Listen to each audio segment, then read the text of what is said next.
Coach V here, covering the third part of our tournament, which is sparring. Sparring is also point fighting. In point fighting, there's some very basic rules. First, to compete in point fighting, you have to have all your sparring equipment. Sparring equipment consists of a head guard, hand guards, mouth guard, and feet guard. All competitors, boys and girls, must have all those guards. Boys only must also have a protective cup, which is worn underneath the uniform. At the tournament, on the day of the event, equipment will not be available, so we do ask that all students purchase equipment prior to the tournament if they do plan on competing. If a student does have equipment, but for some reason they lost their mouth guard, or let's say a boy lost their protective cup, you cannot get it on the day of the tournament, so we do suggest going online to kaizenkaratemd.com and clicking on online store and ordering it through there. Equipment takes about 2 to 3 weeks to arrive, so we do ask you to plan ahead accordingly. In terms of other rules about the tournament, in terms of where you can score, no kicks or punches are allowed below the belt. All kicks and punches have to be above the belt. You can score to the stomach, you can score to the chest, and you can score to the sides with any kick or punch. When you score, you cannot score to the neck, you can score to the side of the head, or to the forehead.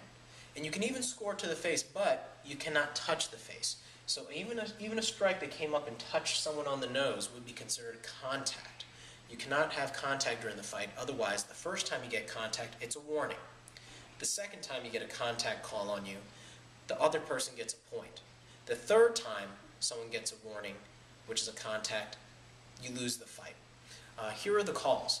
When you are getting a score, points could go to one corner, a point could go to the other corner. If both people scored at the same time, it would be considered a clash.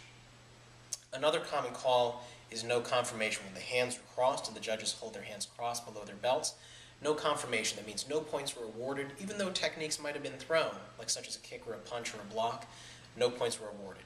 Occasionally you might see this call as well, which is called they did not see it.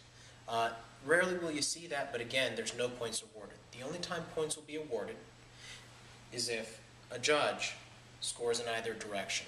Again, in this division, similar to kata's, there will be an odd number of judges. Usually there will be 5 judges. Usually the shape of the ring will be a square, and there will be one center judge, which will be the head judge, and there will also be 4 judges in each corner. Occasionally you might even see a ring with 3 judges in it, where there will still be one head judge, and there will be 2 other judges. There always needs to be an odd number of judges to make sure that there's no ties. Those are the basic rules for the point fighting.